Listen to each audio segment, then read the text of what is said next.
Now, Megan is our sensible child. She's a straight A student, and she has a big conscience. She would not intentionally do something wrong, but she's a bit of a space cadet.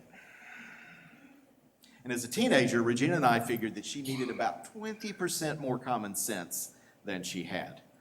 Now, she's much better today as a married adult, but going to France all alone was a bit scary. It was a wonderful opportunity, but it was terrifying to think that she might miss her connecting flight in a foreign country. What if she lost her passport? What if she got on the wrong bus? Of course, in spite of our fears, she went on the trip, and she had well. She managed the airports and the connections and all the parts of her trip fine. But for us, her parents, we were grappling with fear. And the fear was there not because we didn't trust our daughter or know that she was capable, but we did experience when she arrived there. We didn't know what choices she might need to make that we couldn't predict and help her with. And what if she needed us? What if she got sick? What if something went wrong? We're too far away. What would we do to help? And that's the rub with change, isn't it? We don't know how things will turn out. We don't know how bad things might get. And if you're like me, often your mind rushes to the worst possible outcome. The worst possible thing that could happen. Well, fear is a part of life. And we might think about it as a posture, right? My parents always told me to have good posture. But there are actually lots of postures, right? If you are an actor, or you know an actor, they've probably practiced different postures to express different emotions on the screen or on the stage, right?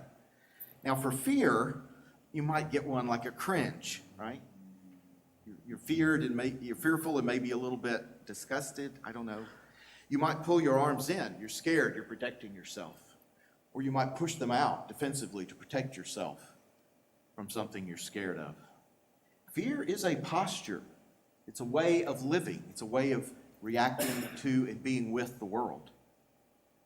In our text today, Jesus and his disciples climb into the boat to cross a lake, the Sea of Galilee, which is actually quite large. I don't know if you've had the opportunity to travel to Israel and to see the Sea of Galilee and to even ride on it, but Regina and I had the opportunity to do that about 3 years ago. And part of our trip there was to get on a boat and ride across the Sea of Galilee. And it is a beautiful, giant lake. And it just can be so beautiful and calm. And it was that day when we got on our boat to ride across. His disciples rode on, and we had a nice motor to drive us across the water. But our guide took time to tell us while we were on we can't make this boat ride because if a storm comes up, and they can come up very quickly out here, he said this glass-like surface can turn into a rough, rocky surface really quickly. And it can become dangerous for the boats that are out there. It's something that is characteristic of the Sea of Galilee, and we see it in this story here today.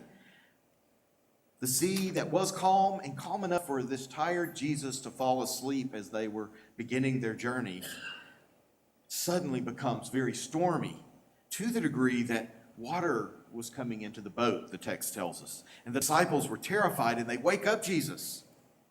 Now, okay, my first instinct was that Jesus gets up and rebukes the waves because he's like me. If somebody interrupts my nap, it's not good. So maybe Jesus just needed a little more sleep and say, I got to calm this down. But what happens, of course, is Jesus does get up and calm